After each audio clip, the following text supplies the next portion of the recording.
The book of Revelation says, "The spirit of prophecy is the testimony of Jesus Christ." This is at the very heart of FirstAmendmentRadio.com. In that spirit, we have created the Prophecy Reality News app for all of your mobile devices, streaming First Amendment Radio 24 hours a day, 7 days a week. Available for your Apple, Android device, and smartphone, absolutely free. Get the Prophecy Reality News app installed today so you can listen to First Amendment Radio wherever you are. The Prophecy Reality News app. Get it now.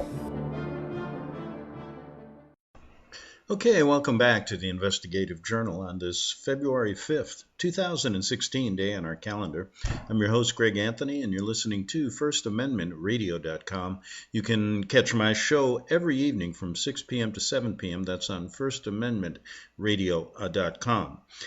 If you can't catch it at 6 to 7 p.m. in the evening, Pacific time, go to the morning shows and you can get it at 11 a.m. Pacific time.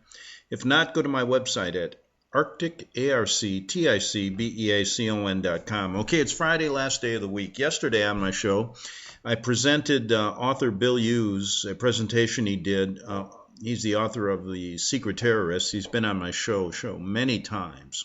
And he presented a presentation about an hour and 32 minutes long called Al-Qaeda, ISIS, the CIA, and the Papacy, and how they work together in illegal drug trade to raise money for global terrorism. This adds to what journalist Gary Webb and Tony Gambino of the infamous Gambino crime family told me on other shows that we presented earlier in the week. Now, I want to finish up with what Bill had to, I only got about halfway through what he was talking about. And what I wanted to emphasize to you was how much more information do you need individually to connect the dots between these organizations and how they operate? Do we have to go and repeat this stuff over and over again, over and over? How much more, how many more journalists have to get out there and risk their life so that people who listen to this stuff forget about it? Now, Gary Webb did this in the 80s, and he got killed for it, although they said it was a suicide. So how much more do we have to do? In fact, I would suggest that if nothing else was done, people will get the idea that this is a game that they're playing, because every time something like this comes out, it gets worse. And so now the same organizations that I'm talking about who created Al-Qaeda, ISIS, the CIA, which some refer to as the Catholic Intelligence Agency, they're doing the same exact thing today to create money for ISIS to spawn global terrorism. And so when you listen to all the garbage that these the people running for president get on with these debates, they don't attack the issues. They act as if, ISIS is this creation of only jihadists and not anything to do with how we're planning these actions, how they're funded. If they really wanted to end this, it would be a very simple thing to do. You just stop the money flowing and you admit to what you're doing, and let's get on with a better world. But it's not going to happen. So how much more do you need? Do I have to, on this show, bring on 10 more mafia figures? Bring on 10 more people like Bill Hughes? Bring on 10 more journalists like Gary Webb? So that we can go over minutia after minutia. Where are they doing it now? Oh, they're in Afghanistan. Well, they're in China. They're here. They're there. They're everywhere. We have enough information. We know what they're about. But why? The question becomes, why does it get worse? Well, we looked at the plan that Operation Gladio presented to us. Now, I was familiar with Operation Gladio, which means Operation Gladiator, when I lived in Rome in the 80s, and I saw the bank scandals of the Vatican. I saw the biggest money laundering operation firsthand at work. I saw terrorism being pushed by the same idea, by the same. Where did they get the money? From the selling of drugs, not only in America, but in all over Europe. This money funneling then to the Catholic Intelligence Organization, who had their operatives working. And then what were they going to do with it all? They give it to the Vatican Bank. It's laundered. It's clean. Now any bank in the world will take it, right? So you try to put a stop to the Vatican Bank, and they were trying to do. I saw the huge scandal in the 80s when I was there, and all the people that were killed, all the money that was stolen, laundered to the Vatican. And do you think it's changed now? No. And this guy, the new Pope, who's basically the CEO of the bank, although they have somebody that's supposedly the president of the bank. When I was there, it was Cardinal Marcinkus from Chicago, who had no banking experience, although he had a lot of experience as a thug. So what I'm getting at is, was it going to be shut down in the 80s? Should it be? Yeah, it should have been shut down a long time. It doesn't. It gets worse and worse and worse. And it's as if these people that sacrifice their lives, sacrifice their time, sacrifice their energies to tell you, it falls on deaf ears. And so the point is, I think there's plenty of information out there right now, and you can go and get it yourself. But when is something ever going to be done to end this? Can it be ended? And that's the real question, because you know that ISIS is formed they're doing the exact same thing they did when they began with Al-Qaeda and the poppy fields in Afghanistan. And I believe that Bill will bring up a good point about that football player who decided to go and fight in Afghanistan and then turned down a $3 million contract, the player from the Arizona Cardinals, who probably was going to spill the beans because he went over there and decided, and they were to guard the poppy fields, and he was probably going to talk about it, and so they killed him by friendly fire. Because he would have made a big impact, wouldn't he? Well, anyway, I just wanted to say that to you because it's a Friday. Think about it over the weekend. Now, if you're an investigative journalist today, where are you going to go to get your stories put on? And who's going to really see it? Who's going to believe anything anymore? You ain't going to go to the Washington Post. You never could go to the New York Times because they're just gatekeepers for the government. And when you start going to some of these smaller papers like Gary Webb did in the 80s, you're going to find they don't exist anymore. Many of them have been bought out, can't do business because of the internet. So where are you going to go? To the internet? Many people, I thought that. I was a fool not once but twice. The first time when I decided to be a journalist, thinking that things could be changed, thinking that if I wrote something that could get to the truth when people don't have the time, that it would change America, it could do some good. No. Didn't do any good. Oh, perhaps I learned some things, and some of the people that follow my shows have learned some things on their own. That's nothing wrong with that. But as far as the national good, it's changed. It got worse. So when I came back from Italy, realizing this finally, that I'd gotten into the wrong profession, because if you want to tell the truth, don't go into journalism. I decided, after 9/11, the internet started to really pick up steam, right? I I became a fool twice. I decided, then I'm going to go out on the internet and tell the truth. Here's my calling. Finally, I can do it. The internet's opened up, and boy, was I naive there when I started, because there were so many gatekeepers on the internet. I don't know how many fences and gates there are to get through, but I'm telling you, it's a quagmire of controlled opposition.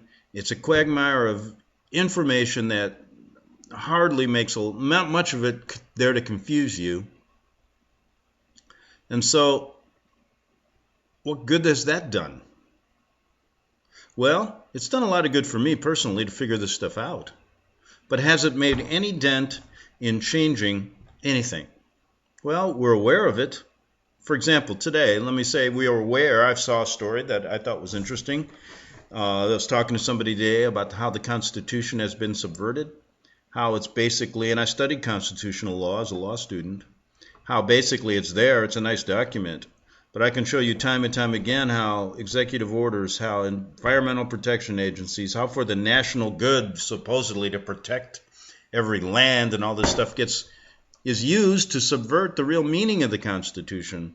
And I told you a long time ago, under the Constitution, the government only is allowed, the federal government should only own land where the White House is. They have a certain amount of land in Washington, D.C. to do business, and for forts and ports. So how have they gotten control of all the land in the West if they haven't subverted the Constitution? Now, a story came across my desk today, quite interesting. The federal government wants to take 2,500 acres of land from the Apaches in Arizona, thanks to John McCain, that traitor. And they've been hung up in Congress because now they've found there's a lot of copper there. There's a lot of mineral, right? So they want to take this 2,400 acres of land from the Indians, and they're having a hard time doing it. So now they're going to figure out a way to sell it to multinational corporations somehow, some way. That's one of a small period, you know what's going on in the West. You've heard some of the stories. And are the feds good custodians of this land? No. They're allowing too much brush, too many trees to grow. And that's why these huge fires are burning out a lot of these cattlemen. And go to some of those stories, and if you look at a map of how much land they own, and especially in the West, you will be shocked. So, where does an investigative journalist go today? Well, you have very few publications. You have a bunch of corrupt people running all the newspapers and all of the TV stations. Oh, you're going to get a few stories out on the internet, and then they try to marginalize you there. Then you got to put up with Google and all these people who take your stories. And, like I'm looking at this Bill Hughes Bill Hughes presentation on YouTube. It's got 616 views. It's probably very important that people hear this. But then you go to some of these other stupid videos. They got 8 million hits on some real stupid video that had nothing to do, Luciferianism and all this kind of garbage. And that kind of tells you where we're at. So when I go back in history and tell these stories, look at what happened when I was in Rome and seeing Operation Gladio working and what it's all about, the strategy of tension, moving from regional terrorism to now basically global. Al-Qaeda turned into ISIS, the same way they're being funded as the way they're funded now. And as the Vatican Bank stopped being a money launder operation, no. Now you got Pope Francis saying, he's covering it up even more. Pope Francis is a liar. He's not there to protect the poor. He's got a good little shtick. He's got a good little act. But ask him why they're still taking billions of dollars of dirty money and not giving it to the poor at least, but funding wars, because they're one of the few places you can take this kind of money and turn it into clean money, right? That gets overlooked, doesn't it? And gets overlooked by everybody. Now, if you get close to it like Gary Webb and you start, or some other people, even some of the mob guys that get bumped off because maybe they take a little bit too much, maybe they want to spill the beans, hey, you end up leaving this place earlier than you thought you would. So they protect their pocketbooks. They protect this Operation Gladio, which is still going on today. And it's protected from all areas. Military people, government, spiritual people. How many papists, how many pastors really want to get up and talk like this? No one will. Oh, there's a few like Bill Hughes and others. But when you go around this country, it's polluted with apostasy. No one wants to deal with the real truth. Now we're going to have a fake election coming up. And everybody's talking. I had to listen to a debate yesterday with Clinton and Bernie Sanders, because I very rarely do this. And I had to really do a gut check on how much BS is really flying and how people buy it. And it was an amazing night for me, just listening to this stuff. And I'm telling you, I could have solved the problem very simply just by telling the truth. But that's something foreign to what Americans are all about today and what our government's all about and what the Vatican's all about and all of its subsidiaries and all of its tentacles all over the world. So let's get back to Bill Hughes. And he picks it up here. I want to replay some of this because he's talking about where the money goes, how they do it through drugs. Operation Gladio being that, that was the beginning when Pope Pius XII and Wild Bill Donovan, when it was the OSS, they got together and they found out how Chiang Kai-shek was raising money and they wanted to duplicate it. So they set up the Burmese heroin fields. And then when that went dry because of the drought, they set up the heroin in Afghanistan, and that's why we went there. So let's listen to Bill tell us more about Al-Qaeda, ISIS, the CIA, and the papacy, and why they're all connected. Then there was a man, his name was Chiang Kai-shek. Have anybody ever heard of him? You have, Sandy? Audrey? Okay. Chiang Kai-shek was the leader of the Nationalist Party in China. Chiang Kai-shek was opposed to Mao Zedong, who brought communism into China and made China Red China. Okay, that's why they call it Red China, because of Mao Zedong. Well, Chiang Kai-shek was fighting Mao Zedong in China, and the way that Chiang Kai-shek was able to finance his armies and to pay his men was he made deals with drug lords in Burma, in Thailand, and in Vietnam. He said, if you will give me your drugs, then I will pay you back with commodities I have. So they would give Chiang Kai-shek, they would sell their drugs, their poppies, their heroin, they'd sell it to Chiang Kai-shek. He would then, in turn, sell it to people in China, and he made millions of dollars. Chiang Kai-shek did. He was able to finance his war against Mao Zedong with drug money. That's how he did it. Well, Bill Donovan and the CIA, the Catholic Intelligence Agency, Alan Dulles, Paul Helliwell, James Angleton, they saw what Chiang Kai-shek was doing. So they went to the drug lords of Southeast Asia and they said, look, what do you want? We'll give you weapons. We'll give you money, but we want your drugs. So the drug lords of Southeast Asia said, that's fine, we'll sell them to you. They took the drugs, they came over to the streets of New York, Chicago, Houston, Miami, Los Angeles. They started selling drugs throughout America in the big cities, especially in the ghettos. Especially in the ghettos of big U.S. cities.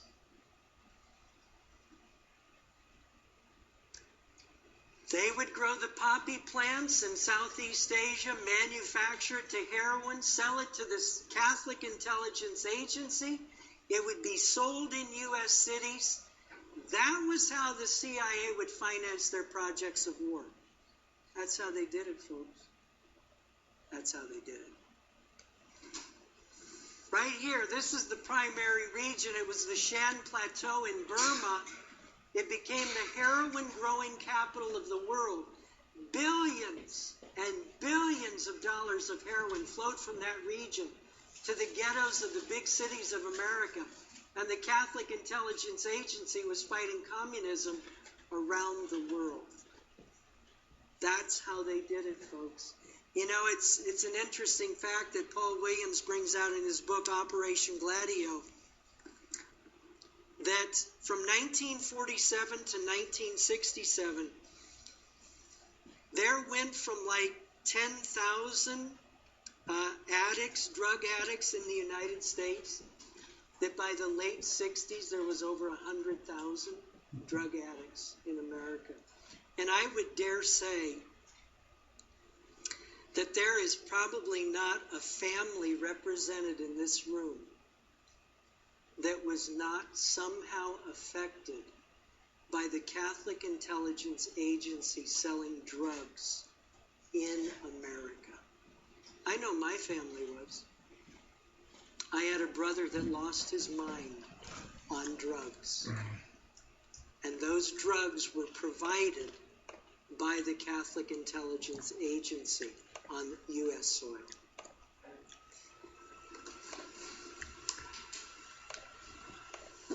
Well, now let's think about something else. So they're getting this drug money and it's flowing. They're getting billions and billions of dollars of drug money. Where do you deposit it? Which bank is going to accept it? That's dirty. It's dirty money. I know, I'll give you an example. When I was in Australia, somebody had just sold a business or a property or something, and the man had like $10,000 of tithe. And he came to me, he'd been coming, I'd been there like 5 years. He came to me and he said, Bill, I have never helped you. And the meetings I come to every year, I'm so blessed. He said, God has blessed me. Here's some tithe money. I got to the airport in Brisbane. On the immigration form, it says, do you have $10,000 or more of Australian currency? I thought, well, let me see now. What are my options? I could lie, but that's not right. It's not right. I thought, I'm going to check this box because I don't have anything to hide. I checked it. I did. I had 10,000 and I had some more that others had given to me. Went through customs. Folk, when the custom agent saw that, the bells, it was like New Year's. They were on me like I was honey and they were bees. You know, it was, where did you get that money? I said, sir, somebody sold a property. I'm a minister. Somebody sold a property and gave me this as a donation of tithe money. Where were these meetings held? You know, do you have your credentials? Let me see that you're a minister. Folk, I was a criminal. I was a criminal because I was honest. Because I had honestly reported on that document what was true. I was a criminal. I felt like a criminal. Well, finally, after they interrogated me, they let me through and there was no problem.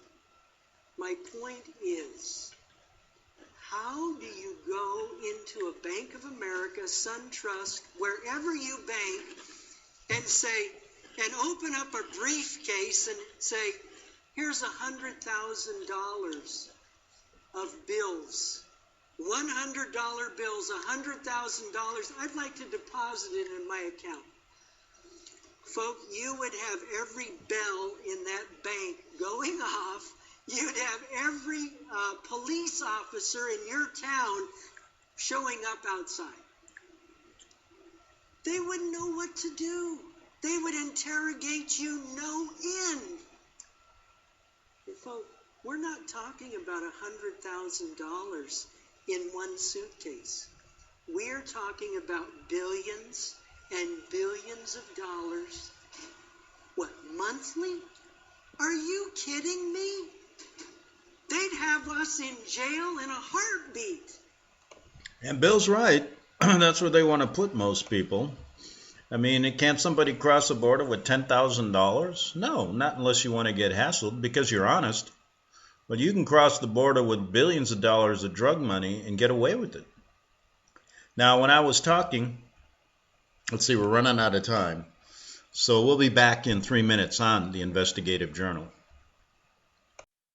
Visit crosstheborder.org, CROSS, crosstheborder.org, to get your print EPUB or PDF version of the book, The Rapture Will Be Canceled. That's crosstheborder.org. I know you all want answers, and believe me, so do I, and I'll do my best to get them. Despite Nicolas Cage's promise to do his best to get left behind rapture answers for us, don't hold your breath.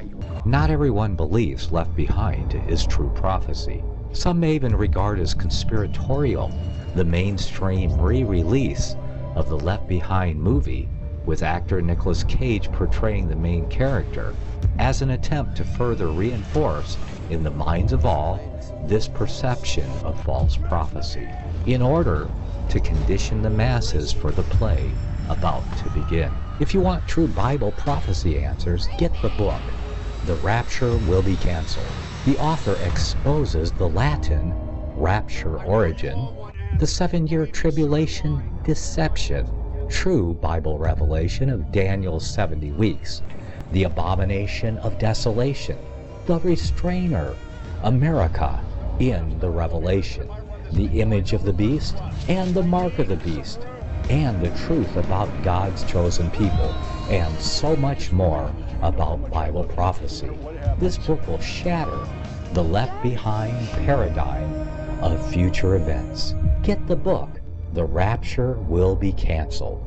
Visit crosstheborder.org, CROSS, crosstheborder.org, to get your print, EPUB, or PDF version of the book, The Rapture Will Be Canceled. That's crosstheborder.org.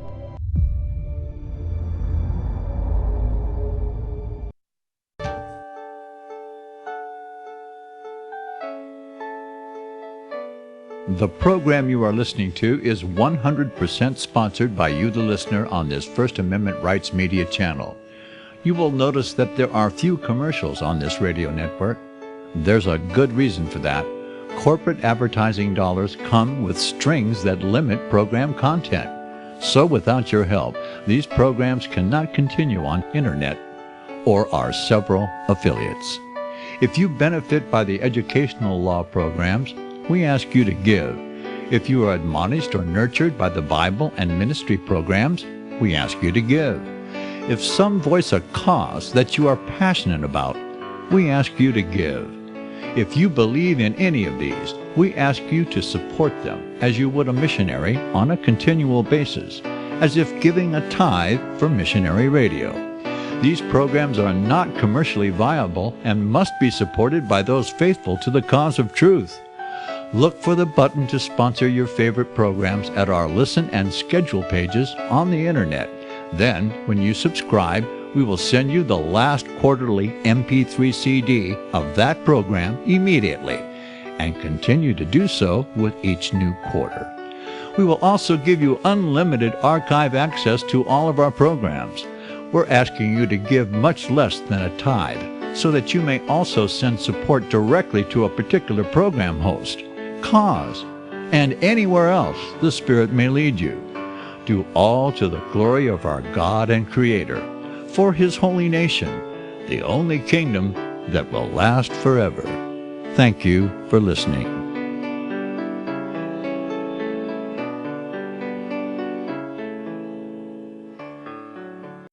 Okay, we're back for the second half hour of the Investigative Journal on this February 5th, 2016 day on our calendar. I'm your host, Greg Anthony. We're going over a presentation by Bill Hughes, author of The Secret Terrorists, and another little book called The Enemy Within.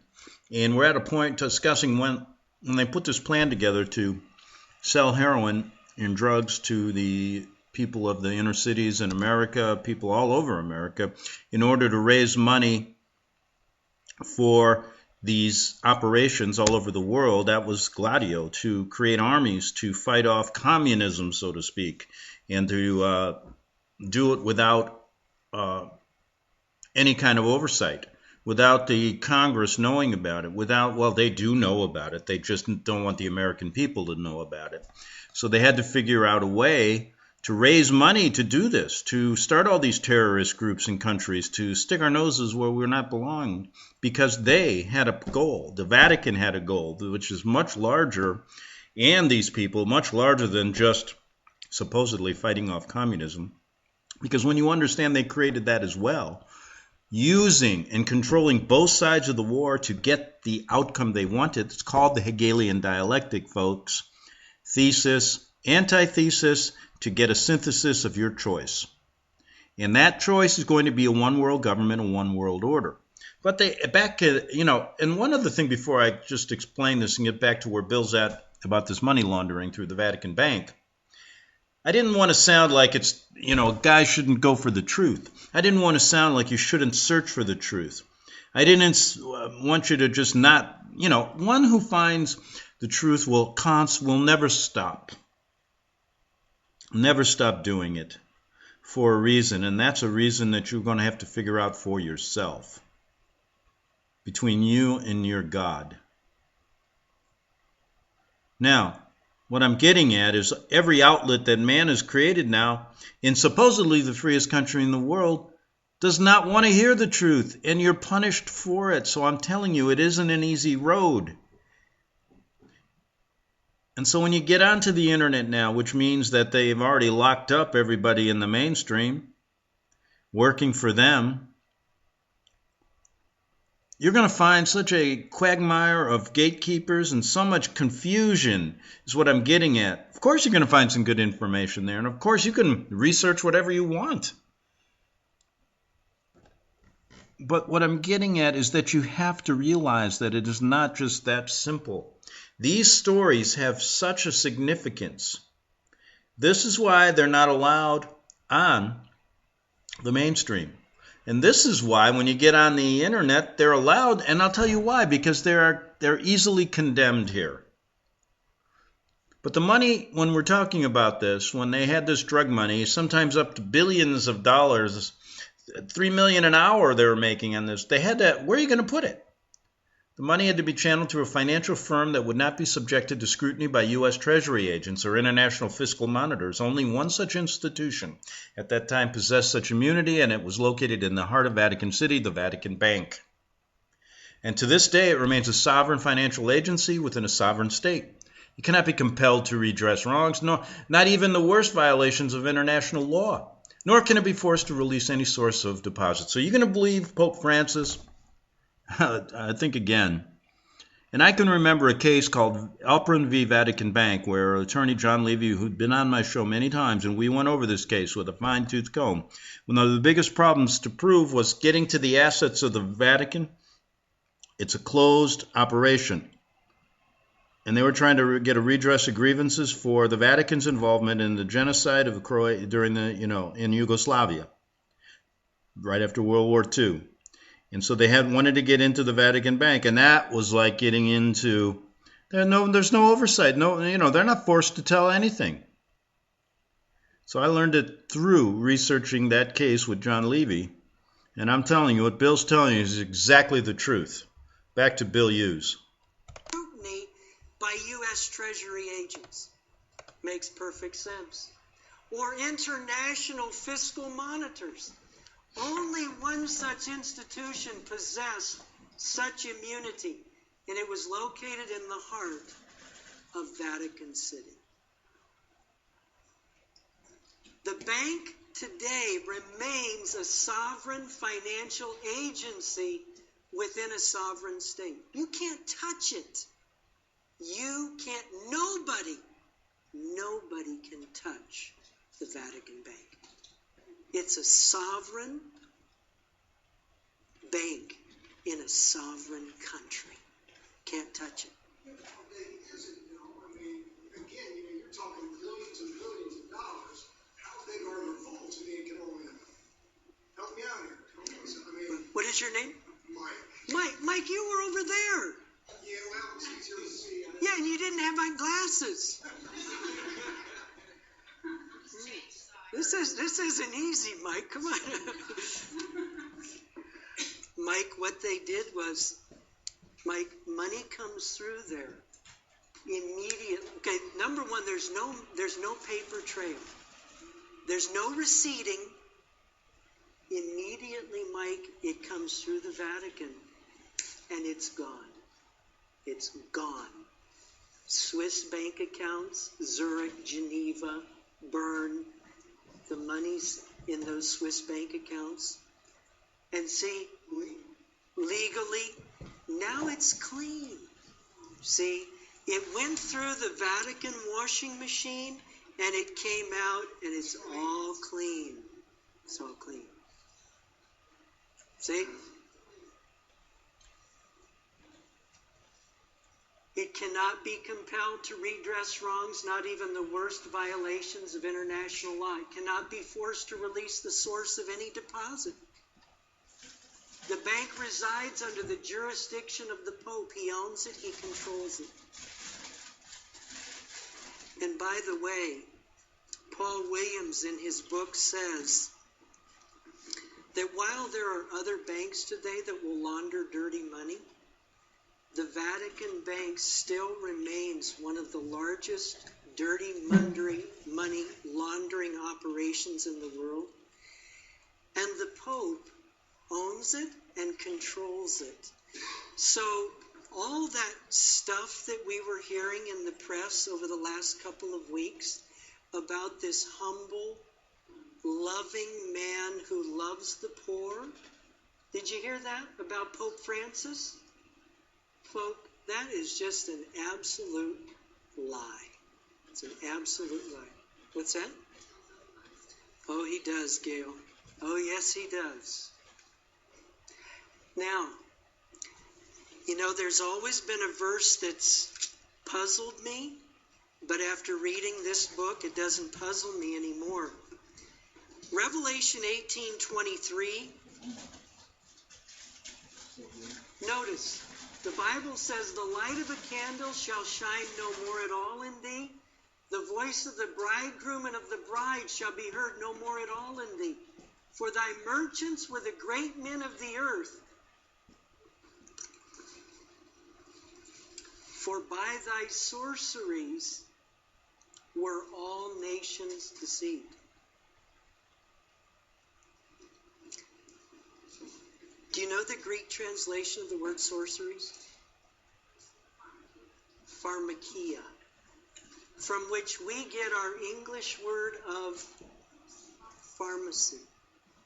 So the Bible directly connects the drug world, thank you, Sandy. The Bible connects the drug world with the international bankers and Babylon the Great. Now there you have it, folks, right there. And this, in principle, is what Paul Williams has laid out in detail as to exactly how the drug empires of the world are connected to and controlled by Babylon the Great.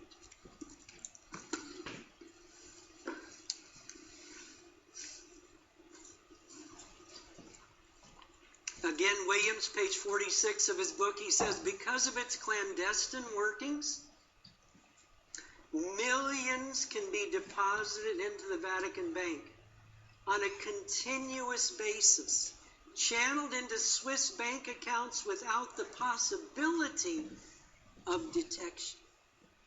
Disappears. It was the perfect place for the CIA and the Sicilian Mafia to launder their ill-gotten gains of the narcotics trade and for the Roman Church to fund their political mission.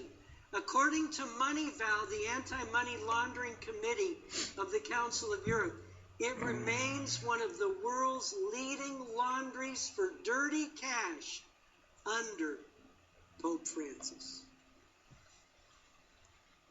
Now you say, but wait a minute, Bill.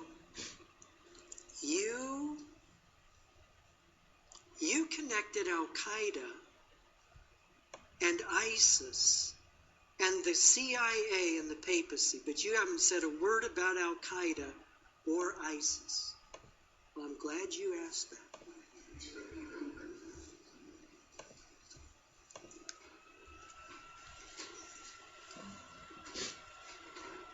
Good information. None of this speaks of Al-Qaeda. From where did they come? Where does Al-Qaeda come from? Where does ISIS come from? How do they fit into the CIA and the Papacy? Well, the Catholic Intelligence Agency used drug money to finance armies to oppose the advances of Russia. Did that ever happen in the Middle East? Did that ever happen in the Middle East?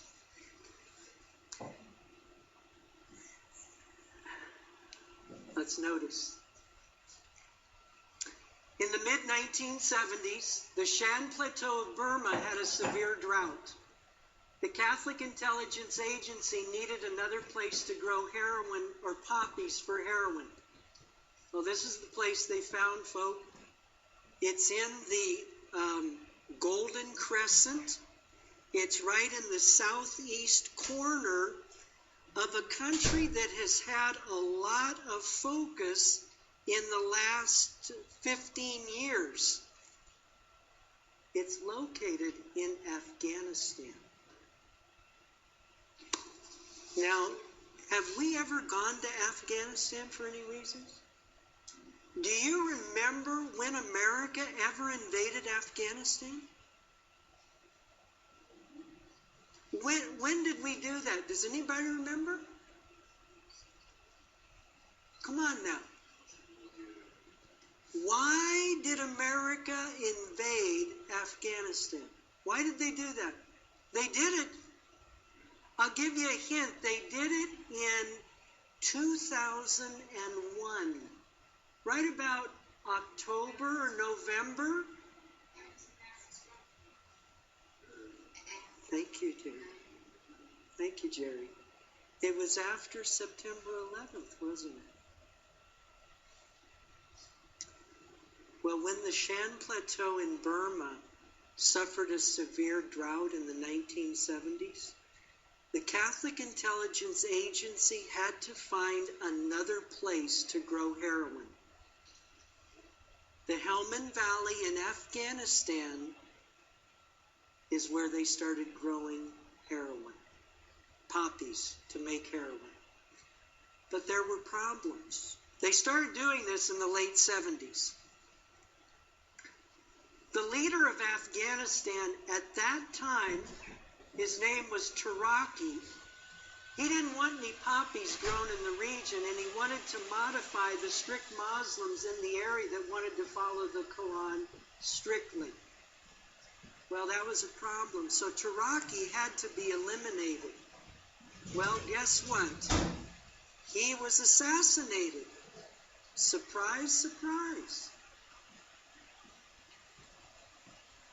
Well, Taraki was killed. A man by the name of Hafizullah Amin, a man who was an operative of the Catholic Intelligence Agency, that simply means he was being paid by the Catholic Church, by the CIA. Hafizullah Amin was put into power in 1979. Now follow the time slots here. So 1979, a pro-Catholic intelligence agency man was put into power in Afghanistan. That secured the growing of poppies in Afghanistan. Okay? But in 1980, there was another world power that said, we are not going to have a pro-American, pro-CIA man right on our back doorstep. And that country was Russia. And so Russia invaded Afghanistan in 1980. Okay, 1980. For the next 10 years, there was a war. Well, the Soviet Union sent in 100,000 troops into Afghanistan to take over the country. Well, the Catholic Intelligence Agency had a problem. They had to secure the Helmand Valley and those poppy fields. So they had to train Middle Easterners and any Americans that would go fight in the Middle East. They had to raise up groups of men to fight the Russians. Now guess what the name of one of the groups was that the Catholic Intelligence Agency created to fight against the Russians. Guess what it was called? Al-Qaeda. That's right. Al-Qaeda is an army of men that was created by the Catholic Intelligence Agency. That's who Al-Qaeda is.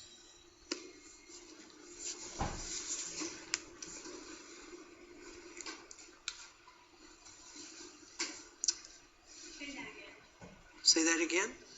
Glad you, yeah.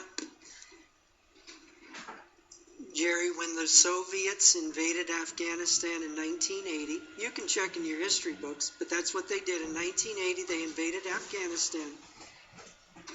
In order to stop the Soviet Union and their invasion and to protect the poppies growing in Afghanistan, the Catholic Intelligence Agency started training men throughout the Middle East that would fight the Russians in Afghanistan. One of the groups that they created, the Catholic Intelligence Agency created to fight the Soviets in Afghanistan, was called Al-Qaeda. So Al-Qaeda, folks, is a military group that is operated, funded, and controlled by the Catholic Intelligence Agency. Now, do you know the name of another person whom the Catholic Intelligence Agency trained in the Middle East? His name was Osama bin Laden. That's right, Osama bin Laden. He was a Catholic Intelligence Agency operative. That's who he was, folk. He worked for Rome. He worked for the Vatican.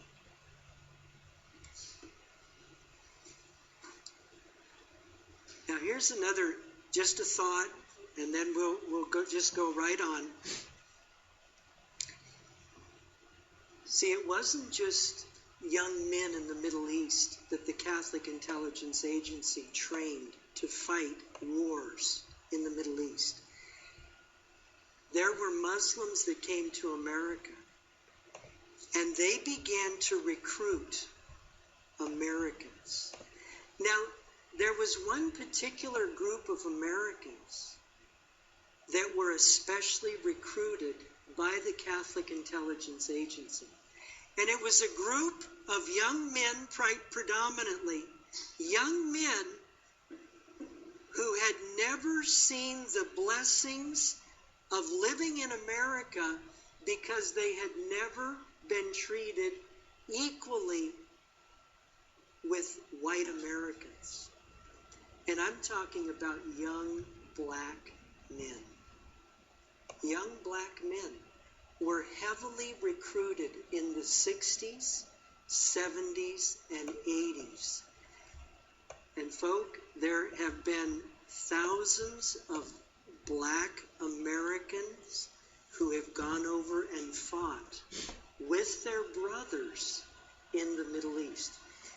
Now, many and most of these young men that have gone to fight, they have embraced the Islamic religion. Now, I want you to think, and here's your quiz question for this afternoon. Can you think of two very famous professional athletes in the United States in the 1960s and 1970s who converted from Western religion, changed their names, and became Muslims? There you go. There you go. Folk, Lou Alcindor, who became Kareem Abdul-Jabbar, and Cassius Clay, who became Muhammad Ali. I want you to think for a minute. How much influence do you think that the conversion of those two very famous American athletes had on the black community, especially the black community, and the conversion of thousands and thousands of young men who then were converted to Islam and went and fought in Middle Eastern wars? Think about it. The stage was set for a clash between the Soviets and the CIA-led forces that could be trained in Afghanistan. One of the groups of men trained was called Al-Qaeda. And an offshoot of Al-Qaeda that was later formed by the Catholic Intelligence Agency was called ISIS. ISIS, folk, is an arm of Al-Qaeda, which is an arm of the Catholic Intelligence Agency. ISIS and Al-Qaeda are doing the bidding of the Catholic Church today in our world. One of the major leaders of the CIA in Afghanistan was Osama bin Laden. The conflict with the Soviets began in early 1980. Many of the Muslims were trained in the Middle East. Many were trained in America. And because the need for fighters became paramount, many black Americans were recruited by the CIA.